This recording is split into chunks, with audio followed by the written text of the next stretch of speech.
Of all the things we can do to nourish ourselves, sleep is perhaps the most vital. Alongside food and hydration, sleep is the thing that helps us to function at our best with clarity and confidence. So vital is it that lack of sleep can slow us down and make life harder. And severe tiredness can also begin to affect our decision-making abilities, our self-esteem, our courage, our grip on reality, and even our mental health. Getting enough rest and good quality sleep, then, should be a crucial part of our toolkit if we are to live and act effectively with conviction and integrity, at our best, moving joyfully towards our potential. At its most fundamental, Yoga Nidra is the practice of sleep. As Tracee Stanley, the world-renowned practitioner of Yoga Nidra, states in her book, Radiant Rest, rest is vital to thriving. But there's more to Yoga Nidra than simply catching some good quality Z's. Through deep relaxation, we gain access to a deeper part of ourselves that is beyond the cognitive mind, beyond language and all its cultural trappings, and beyond all the baggage that we carry with us through life. Normally, we only experience this part of ourselves while we sleep, so we don't remember it when we awake. At best, there is perhaps a vague sense of it when we rise from our slumber, or maybe we get to glimpse something profound during particularly deep meditation. But with Yoga Nidra, we are presented with both a process and a state of consciousness that allows us to remain aware while we are in this state. Known as hypnagogia, it not only allows us to come face to face with the void that lies deep within ourselves, transcending duality and connecting us with the infinite universe of which we are so profoundly a part, but it also offers us access to our deep intrinsic and ancient wisdom, returning with insights and clarity otherwise impossible to access. The practical, spiritual, and valuable benefits of a practice like this are nothing new. It's an ancient knowledge that has even influenced some of the greatest modern thinkers. Thomas Edison, the inventor of the light bulb, for example, was said to take regular naps throughout the day, and he would clutch a large metal ball in each hand. As he fell asleep, the balls would fall clattering to the floor, waking him up, and he would immediately note down any ideas or visions he had seen in the semi-conscious dreamscape that lies between sleep and awakeness before they evaporated from his memory. Perhaps this is where he got the idea for the light bulb in the first place. Practices such as this can offer us rich, nourishing rest, and they can also offer us guidance from the deepest part of ourselves, something Tracee Stanley refers to as a connection to our inner knowing.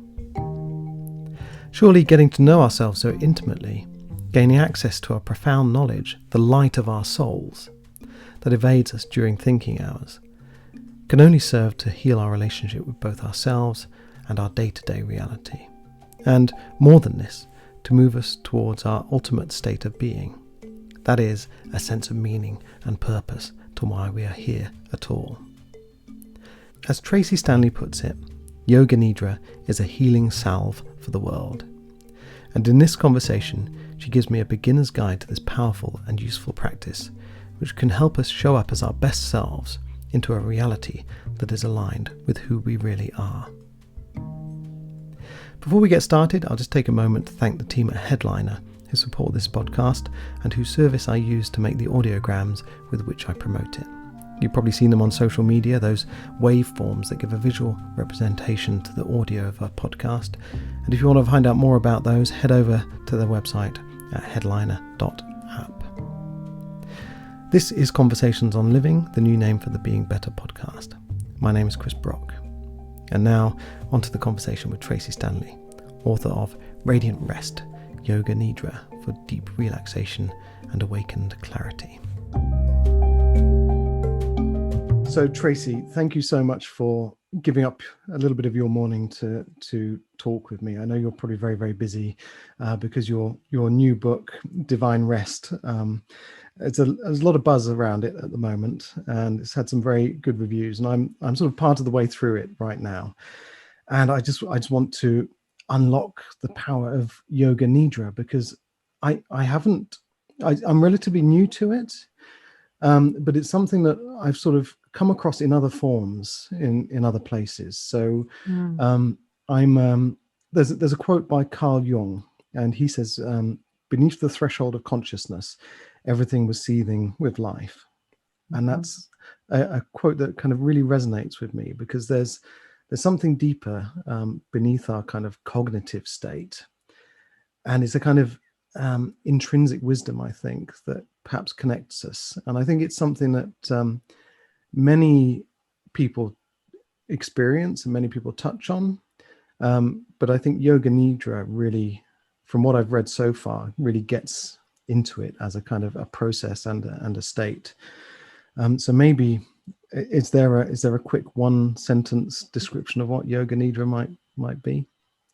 Well, you articulated it so beautifully. And it's really what my book Radiant Rest is all about. Um, you know, there is this place that remains veiled to us in the waking state. And the stages of dreaming and sleeping and deep sleep and beyond are portals into this other place where things are revealed to us that are normally not within our awareness. And so I love that you started with this quote from Carl Jung, because it really talks about this other world, this other dimension, this place of inner knowing, this place of self-healing that's available to us, but normally we are asleep to it. And so what Yoga Nidra is Yoga Nidra is a technique that leads you through systematic deep relaxation. It also allows you to move through different brainwave states that we normally don't have access to while we're conscious. Um, and it allows you to eventually kind of let go of this identification with the body, with this physical body, even letting go of identification of the personality, and becoming aware that we are more than just this physical body, but we are also energy. We are also prana. There's also vital life force. And just allowing ourselves to kind of surrender into the unknown, because we're going into this place that is not the waking state, which is the place that we think we know. And we have to surrender into something new that might feel scary. Um, and when we do that, it allows prana to return back to its source. And our awareness gets to kind of follow that. So, Yoga Nidra is often translated as the yoga of sleep. And it's also known as sleep with a slight trace of awareness. So, it's really this practice where you initially, when you first begin, you're being guided by someone to relax the body. And as you do, you really are moving into a place of non-doing and non-thinking. And there's a thread of awareness that travels through the waking state, the dreaming state, the deep sleep state, and the portal towards what's known as the fourth state, which is this place of a void, a place that is both full and empty. And we don't even really have any cognition of the fact that we are there, but we know when we come back that we've been someplace and that something has shifted. So it's a really deep practice that can be, helpful for people who just need to rest. And also, if you're on a spiritual journey and you want to know yourself at the deepest levels, you want to know your true nature and have a taste of that. For me, this is one of the most accessible practices to really deepen your spiritual practice. Because you talk in the book about kind of reaching states of sort of deep bliss, if you like, this kind of blissfulness. Is that something that you think is severely lacking in our kind of the kind of surface state that we spend most of our time in, and the surface state which gets most of the attention in modern society? A lot of dream state. When you talk about deeper states of being, a lot of people will roll their eyes and think, well, hang on a minute, we've got the economy to think about. I've got a job. I've got to put a roof over my head. This is all a bit, this is fun and everything if you're a hippie and a bit woo woo, but actually we've got real stuff to deal with here. And this is all a bit silly. Yeah, I love the question about that perspective. And I think that what I would first say is that, I was the president of a company that was producing 30 films a year and had $500 million worth of financing. And I was using this practice to allow me to be productive, to be clear, and to be calm in the midst of turmoil. So this is a practice that is applicable to the real life of a householder who has, a job, has a family, has elders, parents, all sorts of responsibilities. But at the same time, I really feel like what the world tells us is that all of the bliss and all of the happiness and all of the feeling of being at peace is external, right? It's all something that we have to go outside of us to get. It's the vacation, it's the cool car, it's the big house, it's the cute boyfriend or girlfriend or whatever partner. And the truth of the matter is that what I noticed when I was in the film business is that the people who were so successful that you would look at and say, wow, they have everything. They're famous, they have all this money, but there was not the happiness. There was not the fulfillment. There was not the inner peace. And so the reason that I transitioned my career from being one of a film producer to one that is holding these practices and sharing these practices is because what I realized was there was no amount of money, there was no amount of success that could bring this blissfulness. And what I had experienced in yoga practice, in something as simple as a Yoga Nidra practice that could happen in 15 minutes, was this deep sense of inner peace, that I actually was able to realize that the peace was inside. And that if I could just be still for a few moments, if I could just watch my breath for a few moments, if I could just release the tension in my body consciously, if I could just devote myself to intentionally resting, that I could have access to that peace at any time. And that in fact, that peace was my birthright to experience. And that everything in the outside world was always telling us, you're not enough, you're not worthy, you don't have that. You haven't worked hard enough to actually receive any kind of peace or bliss. And so I think that while it may seem like something that is very woo-woo, we can ask ourselves, how tired are you? Just ask yourself right now, if you're listening or watching this, are you really rested? When was the last time that you felt truly, truly rested? Because this is, I mean, on the one aspect, it is about sleep and rest and kind of giving yourself the time to kind of rejuvenate yourself, your energy, and to, come back into the world, firing on all cylinders.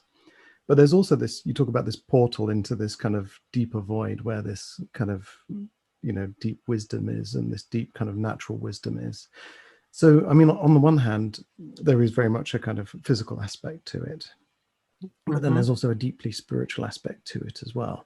And it makes me think, everywhere we as humans, we tend to, or as modern humans living in the modern world, we tend to compartmentalize stuff. So we have, your physical health, you have your mental health, you have your spiritual health, and often that gets kind of ignored altogether. But actually, they're kind of overlapping. They're kind of tied together as three parts of the same thing. So if you do kind of nurture yourself physically with rest and exercise and hydration and all of those kind of things, not giving into bad habits, and then also nurture yourself spiritually by engaging in a kind of a personal practice of meditation or yoga or yoga nidra, whatever it might be, then it gives you even more strength to be able to kind of deal with the everyday turmoil and trauma, and which you must have dealt with firsthand as a film producer. So it is a very practical thing, I guess, in a way. It's super practical, because I feel like what happens is, and what I've noticed over the years with sharing these practices, is that a lot of people come into the room because they want to rest. they feel exhausted, and they know that this practice is something that can help them rest. And then eventually, after they do it a few times, or they say, oh, I think I'm going to do this like 3 times a week, I get emails and they say, wow, I've had these memories that have come to me, and I've realized this or that, and I'm going to work with this with my therapist. Or I've got this amazing creative idea that just seemed to come out of nowhere. Or I've realized how I'm holding myself back. And so it begins as this practice that is like, oh, I just want to access rest in a short amount of time. I want to be able to have that feeling that I went to sleep for 3 hours, but only do a practice for 20 minutes. And then eventually it becomes a tool of healing and a tool of awakening. And that's not something that anybody has to tell you. You don't have to subscribe to, okay, we're going to go on a spiritual journey. It's like, we're just going to go on a journey of rest. And if you can commit to that a couple of times a week, then you get to see what happens. And the people around you are going to start to notice, what are you doing? You look more vibrant. You seem more happy. You seem more at peace. It's just a practice that works, because it's the thing that we happen to need most right now, is really deep relaxation. I mean, do you think there is a sense of this whole, the reason we're so kind of strung out all the time and tired is because we're fighting with what is? Byron Katie talks, she said that, when I fight with reality, I lose, but only 100% of the time. Is it just literally a deep sense of letting go and just acceptance, or is there more to it than that? Well, it depends on the person, and that's why I think this practice is so beautiful, is because it is as unique as our individual experiences are unique. We get to definitely see where we are resisting rest, and we can think about things like, how was rest modeled for us by our parents or the people who raised us? What are the messages that we have gotten about rest from society and our workplace? And if we were going to change the legacy of our family lineage around rest, how would we start? I mean, Because we're tired. we are tired, but I mean, how do you draw the line between, and this is something I've kind of, I'm struggling with at the moment, because I'm really trying to prioritize kind of self-care and taking time to meditate and to, just pause from all the worries and the thinking and everything else. But where do we draw the line between, okay, I still have to be, productive, but if I'm saying, actually, no, I'm going to take 5 minutes, half a day, or, a couple of days to go and work on myself so I can be more productive. And then 3 days later, I come back and, my to-do list has got much longer. And, how do we know when we're being self-indulgent and lazy, if you like? I And love this question. how do we use it kind of mindfully, I guess is the thing I'm getting Yeah. at. I think the first thing is that we have to do a complete reframe around this idea of rest as self-indulgent or lazy, because that is what the world wants you to believe. Because if you're subscribing to this idea that, oh, if I take a break or if I rest, I'm lazy, that means you just keep going into the rat race. You're just continuing the grind, right? We call that grind culture. Yeah. And so if we can start to shift our belief around rest being lazy, and rest actually being a key ingredient of nurturing and healing and vibrancy, the same way that eating is, right? The same way as you sleeping at night is. Then we start to feel like, oh, we can create more space to prioritize our devotion to rest. So the question is, what are you devoted to? Are you devoted to being healed? Are you devoted to being radiant? Are you devoted to being successful and abundant?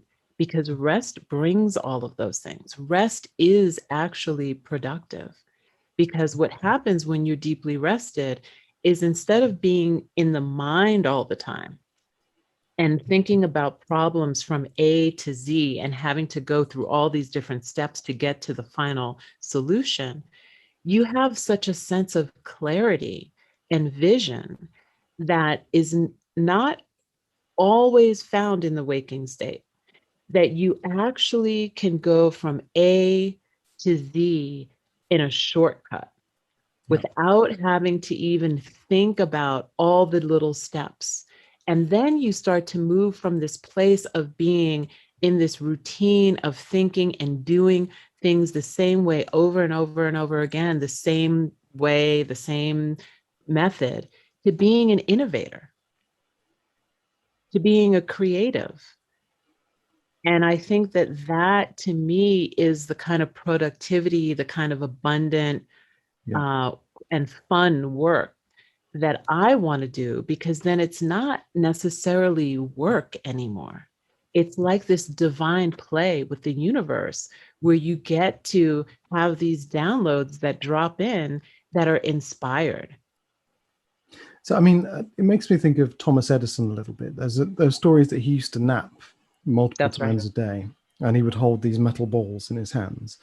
And at the point where he was about to fall asleep, he would obviously let go of the metal balls and they would crash to the floor and wake him up.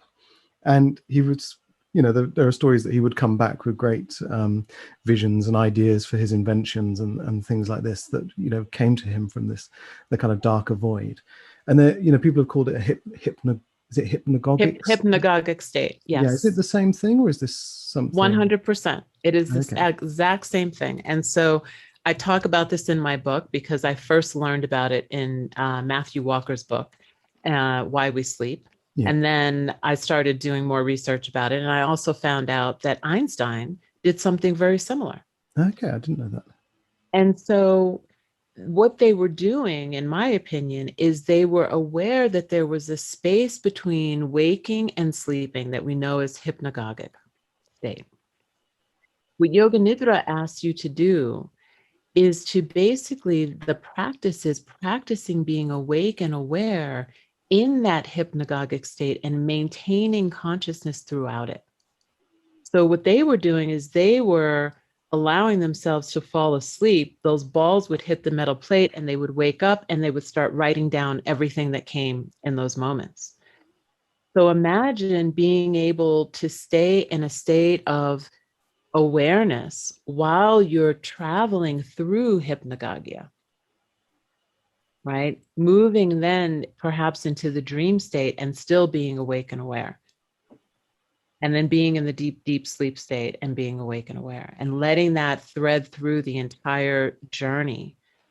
And then part of the reason why I always ask for people to journal or free write or draw immediately after coming out of this space of Yoga Nidra practice is because now you're in the hypnopompic state, which is that state between sleeping and waking, which also is another portal of wisdom.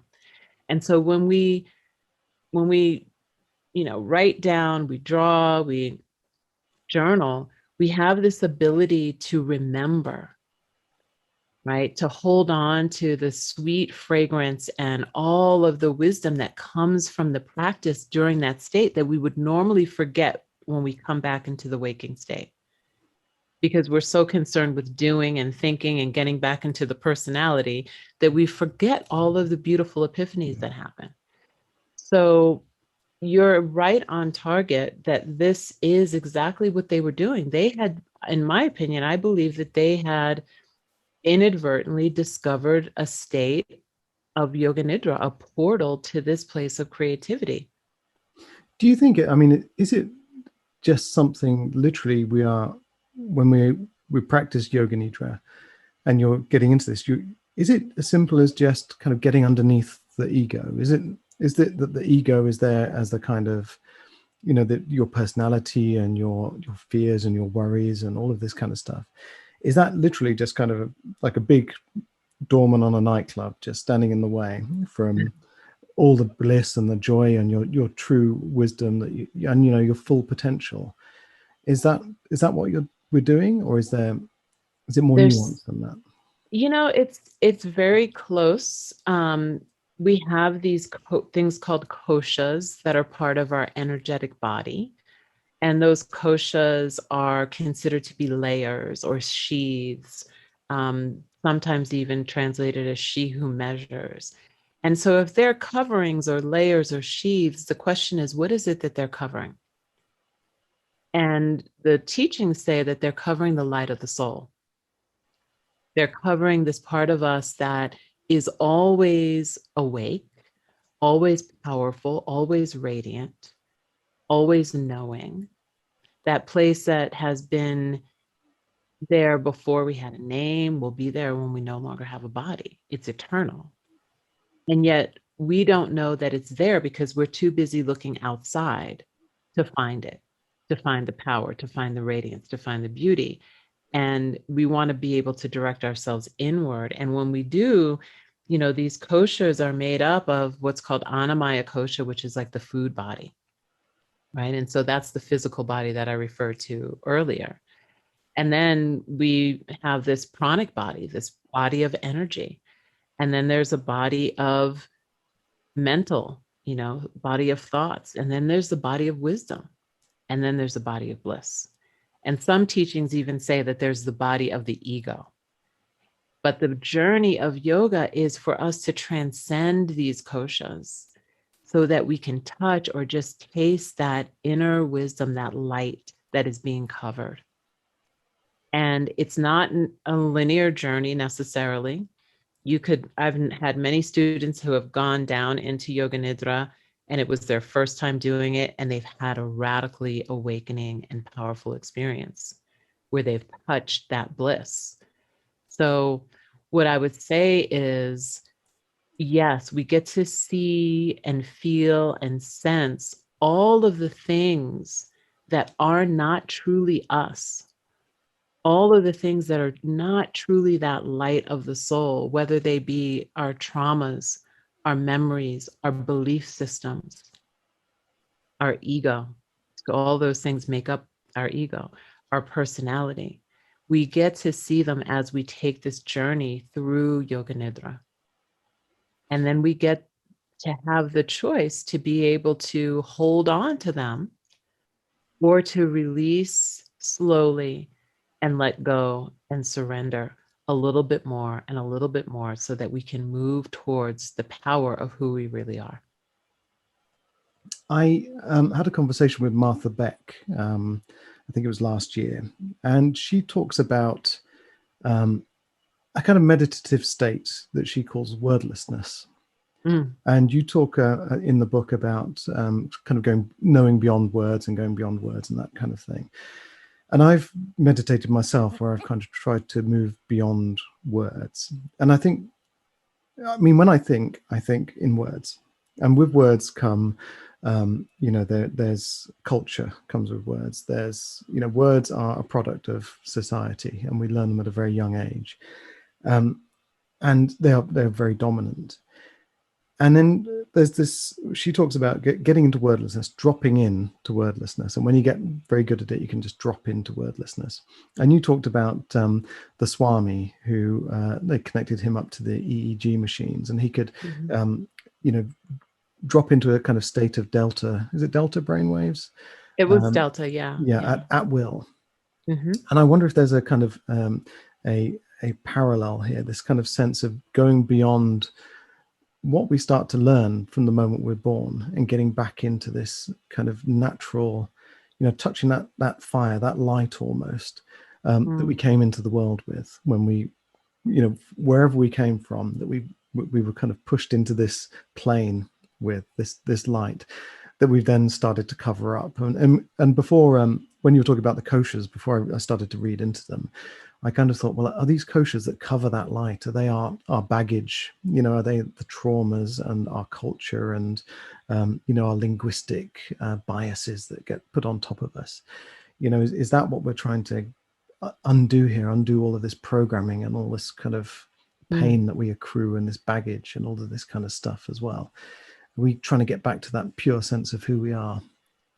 Yeah, absolutely. I mean, it's not only the baggage, but it's, our this idea around samskaras, which are mental impressions, it's everything that's ever happened to us, kind of begins to form a, let's say, a film on our windscreen of vision and feeling and sensing.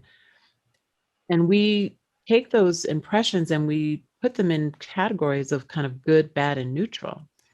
So what's in the space of the koshas and the subtle bodies is everything that's ever happened to us. Everything that's been good, everything that's been bad, everything that's been neutral. And so the idea is that we get to transcend all of it, not this, not that.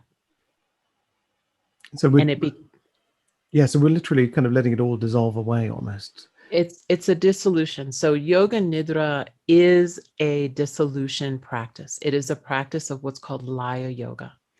It is also a practice of pratyahara, which is the fifth limb of yoga. And we can define pratyahara, Swami Vedabharati defined it as the withdrawal of the senses so that we can re-assimilate into our true nature. The withdrawal of the senses so that we can return back to source. So we literally are withdrawing all of the senses that lead to thought, right? All of the sounds. Okay, what do I think about that sound? Oh, it's a little cold in this room. What do I feel? What do I feel about that? What do I see? We're withdrawing all of the senses inward so that we can reassimilate into our true nature. And Yoga Nidra is literally the queen of pratyahara practices. You talked about Yoga Nidra as being a goddess and being a very kind of feminine energy. And I wonder what I kind of struggle with the whole idea of masculine and feminine energies, and I don't really understand what it means particularly. I know we all have masculine energy. There's kind of feminine parts of us. There's, and so it'd be good to understand what you mean by Yoga Nidra as being a goddess, if you like. Is it almost like a guide, someone who nurtures us and leads us?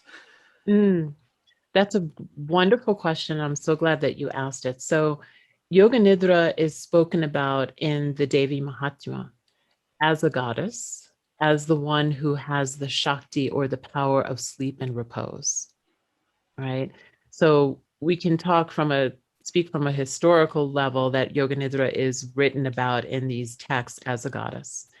And then we can also think about our own personal relationship to the feminine and how we want to think about a goddess, because a lot of times it feels like, oh, I don't have that idea of, is this a person who's like floating around and I'm trying to personify this idea of Yoga Nidra. And so if we just think about how Yoga Nidra was described in the hymns and the songs to her, she was described as one who was radiant, one who was full, one who was nurturing, one who had these moon-like qualities. And so we can also think about the goddess as the earth. The earth is literally the most nurturing, abundant, unconditionally loving, and also holding towards us. And the thing that we need most when we are practicing Yoga Nidra is a safe, comfortable, and steady place to be held in our practice. Because if we're going to literally drop all of the tension and release it all, not only do we need a place where this energy can be composted into, but we need something and someone or an entity that we trust to be able to hold us. And to me, that is the energy of the goddess, right? It's not about it necessarily being, this personified version of, a goddess. Yeah. It's really the energy. And so as you're thinking about, maybe even close your eyes, is that when you think about nurturing, when you think about being unconditionally held, maybe you can even start to feel that feeling of being nurtured and being held. What is the first thing that comes into your awareness? I think mother. I think that's what I think. You know, but I also, for some reason, when I think of mother, I think of mother trees as well. So I'm a bit Beautiful. of a forest kind of buff. I'm a bit of a nemophilist, and I've been studying Shinrin-yoku and all of these kind of things as well. Beautiful. And So that's your place. You can think about a canopy of trees that is protecting you, or a grove of trees, or that sacred space that you found that just brought you into so much awe and maybe even tears when you came upon it in the forest, as your place of nurturing, as your goddess. is there a sense? I mean, you talk about the place you go to, the portal into that. You know, Yoga Nidra being the portal into the place that has everything but nothing. You know, the void of darkness, if you like, complete silence, if you like. And that place is a place of non-duality where you become one with the universe. And you also talk about kind of connecting with God, connecting with the divine, and then you just talked about you know, the goddess Yoga Nidra being whatever is safe for you. Is there a sense that, you know, the wisdom of the universe and this place of being connected with the divine is actually within us? So we're not connecting to something outside of us, but that in a way the universe is within us. We are all within each other. We're all part of the same, you know, life force, if you like. I don't want to get too metaphysical or woo woo on it, but is there a sense that, you know, God is inside us? You know, we've created God in our image, and we all exist within each other. I don't know. Is Yeah, I that mean, I think that this goes back to exactly what I was talking about earlier, is that we're constantly being directed to look outward. And the tantric teachings would tell you that everything that exists in the outer universe also exists within us. And science has backed this up. We are made of starlight, right? Everything that's in the stars is also in our body. So we have our own internal universe. And some of the tantric teachings would also say that instead of trying to change the universe outside of you, explore the inner universe, explore the elements within you, so that you can then have an understanding of what's outside of you.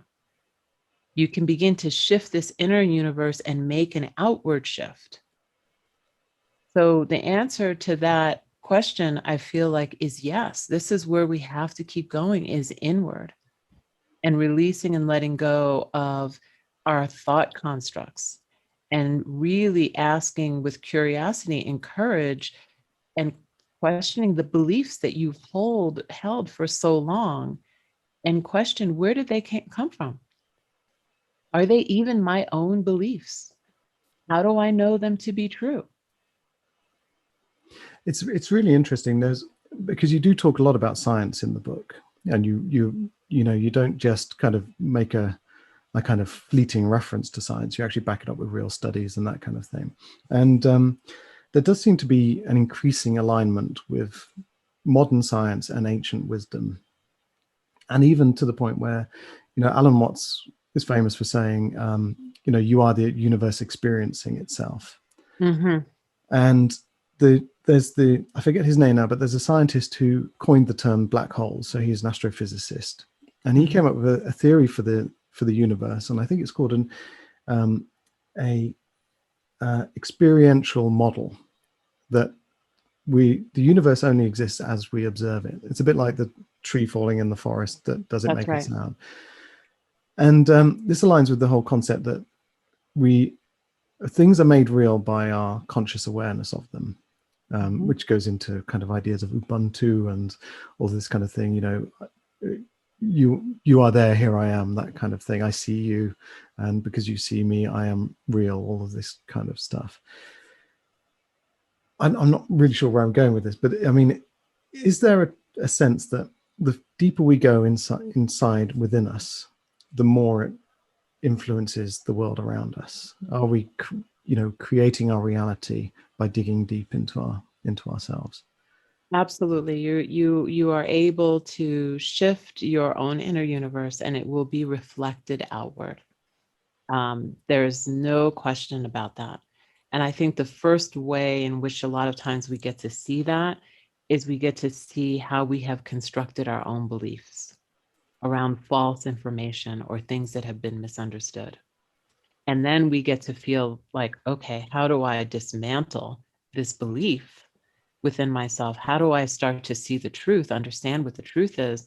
And then when you go out into the world, you can do that at a bigger level because you know how. It's like once you know how to heal yourself, you know how to heal another heart. Yeah. And so, just going back to the science, yes, all of these things are starting to be backed up by science. So the yogis and the rishis and rishikas, who were the original seers of yoga, would do these 40-day sadhana practices. And now we know that it takes anywhere from 21 to 60 days to change a habit, to change the neural pathways in the brain. So there is some science already around this idea of doing something consistently with reverence at the same time, same place as we read in the scriptures that were written thousands and thousands of years ago. Anybody who listens to Neil deGrasse Tyson speak about the universe, if you've been doing studies in spirituality or studies in yoga, you start to hear these things that sound very familiar, but yet he's speaking about the universe. He's really speaking about us. Yeah. That's what I feel. It's like this idea of being able to go from A to Z without going through all of the steps is literally like string theory. It's like moving through the black hole or the wormhole to be able to arrive at another place in an instant instead of having to take 3 hours to get there. That's the kind of creativity and wisdom and downloads that happen in Yoga Nidra practice. There's Einstein. I try not to quote Einstein if I can avoid it, because there's so many things that are attributed to Einstein that he never said. He never said. But there's one quote that is attributed to him, and I think he actually said it, but it's something along the lines of, we have to decide whether the universe is friendly or whether it's hostile. And when you say this to people say, well, how can it be hostile or friendly? It just is. But people seem to forget it's about the decision. So if we decide something is friendly, then we go around and we behave in a way that, if I decide that life is joyful and has my best interests, then I will behave in a way that reflects that. But if I decide that the world is hostile, I'm going to be, fearful, and I'm going to be, and my life will reflect that as well. So we have a choice in how we see things, and that perspective influences the world around us and the way we interact with it, and our results. If you smile at people, they're going to smile back more often than not. Is that what we're doing with Yoga Nidra? Is it that we're shifting our own energy, and then that energy is getting reflected back to us in a much more kind of positive way, where we're making a gentler world for ourselves as individuals, and then that spreads? I think the thing is that we're becoming aware of, oh, my mind is actually hostile, or my mind is actually joyful. Yeah. Right. So you get to see the truth of your own thoughts. And that's not to say that you can completely shift your world, because obviously there are many forces of oppression and systemic racism and other things that are overlaid on top of our lives that are the very things that need to be dismantled. But when we understand that, oh, my mind is hostile, I want to change that, because that's the decision that you need to make, is that I want to change that. I want to understand, what is the source of my hostile thinking? What is the source of the pain in my heart? And do I want to heal that? And there's so many ways in which you can do that with yoga and, psychotherapy together. and meditation and journaling. And when you begin to do that, because it's work, it's not just about like kind of sitting on the mat and everything's going to be hunky dory in the morning. It's really the work of kind of really looking and unflinchingly being able to really look at the truth of who you are as this personality and the things that have made up this personality, and how you can allow yourself to shift those thoughts, right? And when you do, then the universe starts to shift. I mean, Then you have a different vibration, really. Your vibration is going to attract certain people to you who are attracted to that vibration, certain circumstances to you.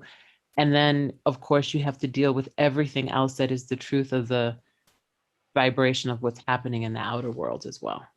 I mean, that can be quite a frightening thing that demands courage. Not only, because it's very easy to blame the outside world for our unhappiness and our, I'm overweight because there's a McDonald's just, 2 doors away from me, and life is hard and it's so unfair.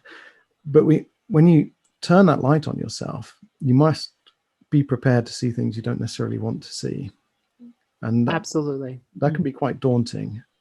mm-hmm. Especially when we've been brought up in this culture of, everything, you're being validated by everything out there, and the quality of your life is actually based on how much money you have in the bank, and whether or not you can wear that bikini to the beach or whatever it is. It takes courage. And how do you find that courage when everything is falling apart around you? Mm-hmm. I had a teacher once who said, you can either choose to make the choice now to change, or you can wait until the pain of not changing becomes too great. So you have to make the choice. Yeah, I suppose that's, it's like saying, you don't wait until you're thirsty to dig your well, you, Right, right. and Exactly. Yeah. but there's also this sense of, when you are talking about something deeply spiritual in a not deeply spiritual world, there's also that kind of courage to let go of your preconceived notions about what's normal, perhaps what's not normal. What will people think of me when I tell them I'm doing this kind of, trying to access the light of my soul. It's And you know what I say to that is, who cares what they think? Yeah. Who cares what they think? Are you interested in being free?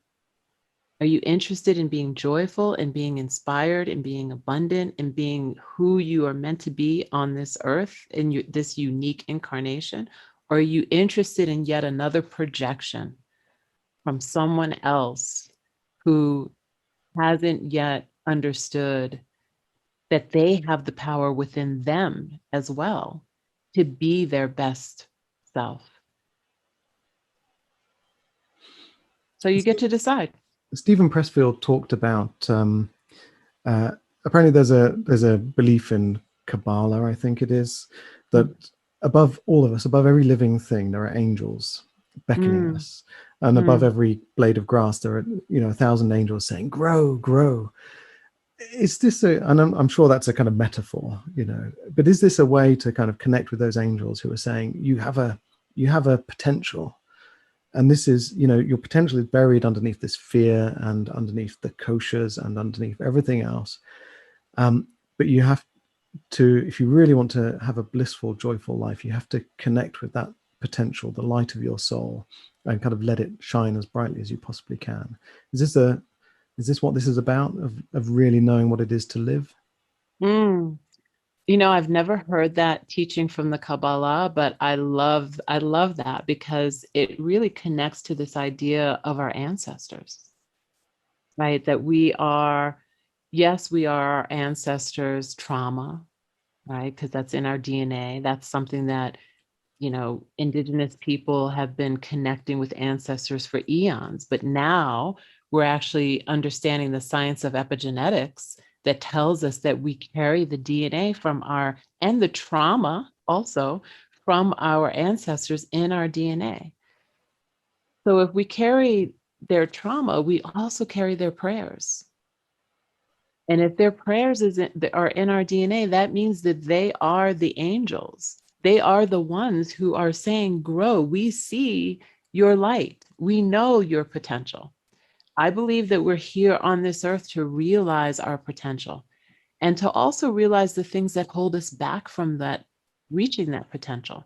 That's part of the journey that takes the courage, Yeah. and I think that's why Yoga Nidra is such a beautiful practice, this deep relaxation practice, because it allows us to rest and receive this deep, deep healing and sleep and dreams and rest and all of it while we are slowly starting to excavate everything that is not us, seeing it and then surrendering it and then allowing ourselves to move closer and closer to the truth and the power of who we really are.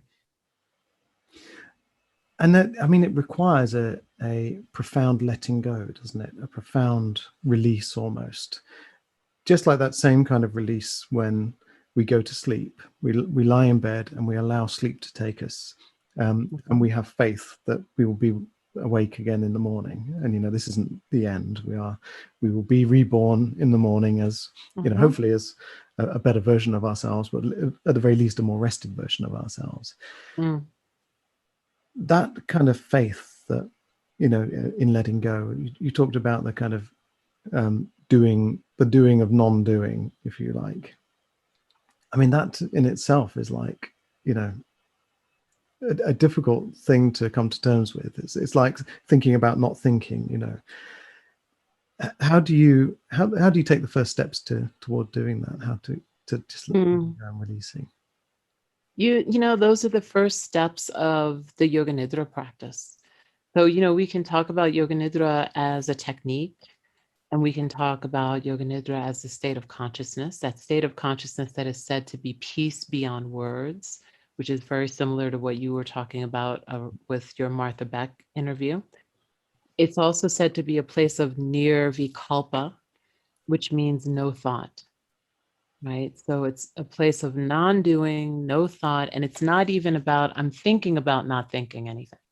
It's literally you move into this portal of just absolute silence. And there's very little awareness there until you come back from it. It's not something that can even really be described, right? It's like, that you have moved into a space and that you have come back from it and that you are changed, right? And we may go into this place when we actually go to sleep, right, at night, but we don't weave our consciousness. We don't weave that wakefulness when we're sleeping. We are completely, people will say, oh, I was dead to the world, right? You're dead to the world, but in Yoga Nidra, you are awake to the infinite.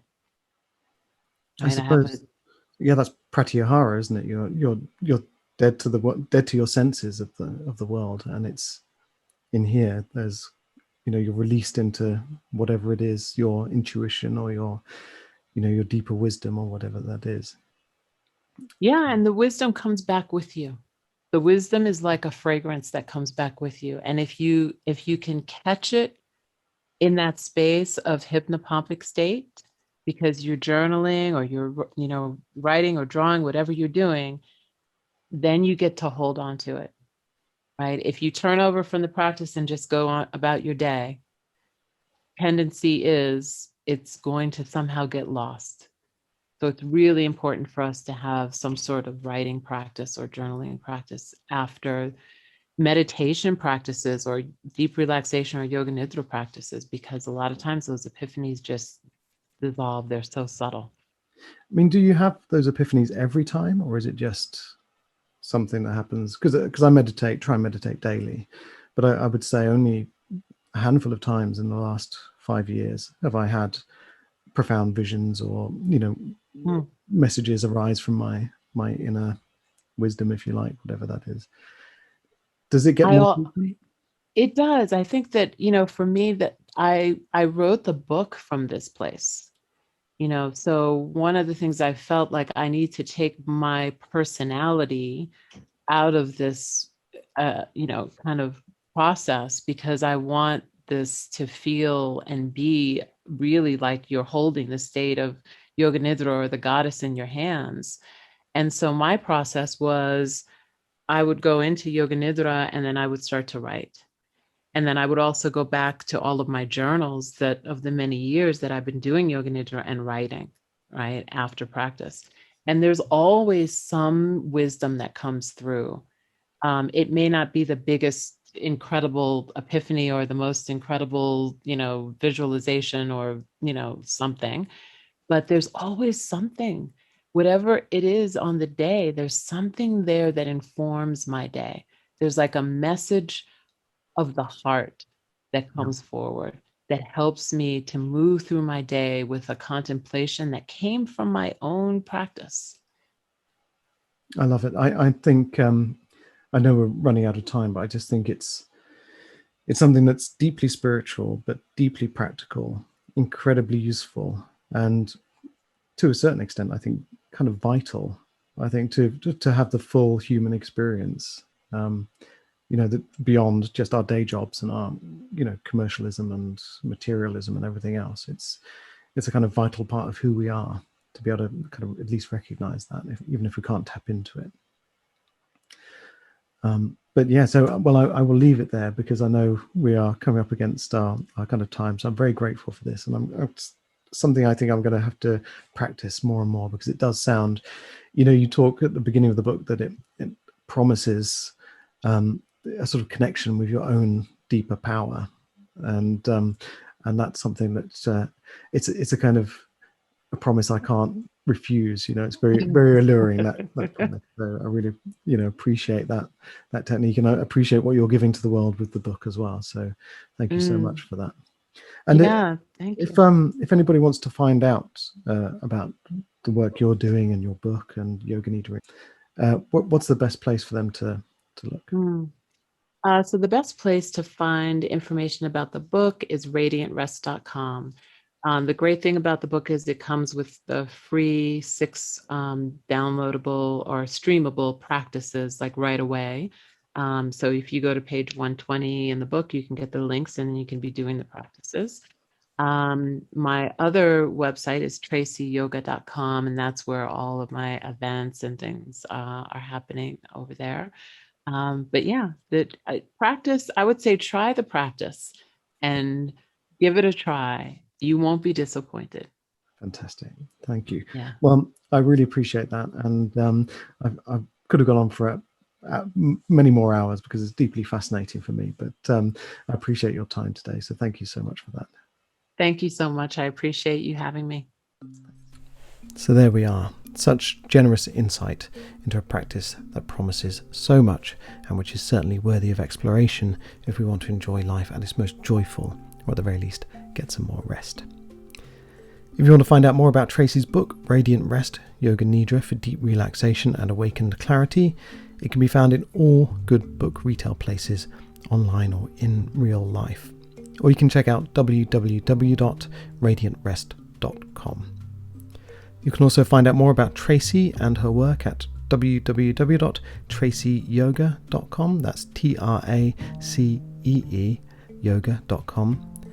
Thank you for listening, and if you're interested in other explorations of life and how to live it in the most fulfilling ways, then have a listen to some of the other episodes and the conversations that I've had with people who are monks, there are meditators, fear experts, happiness experts, entrepreneurs, authors, dancers, brewers, sausage makers, actors, and many, many interesting people, all talking about what the secret to a happy, meaningful and successful life is, to taking ownership and carving your own groove.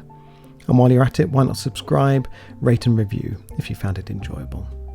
This podcast is, after all, made with love. For more information about the podcast, head over to conversationsonliving.com, and you can find out more about my work, my writing and my books at www.chrisbrock.uk. Thanks for listening. I'm Chris Brock. This has been Conversations on Living.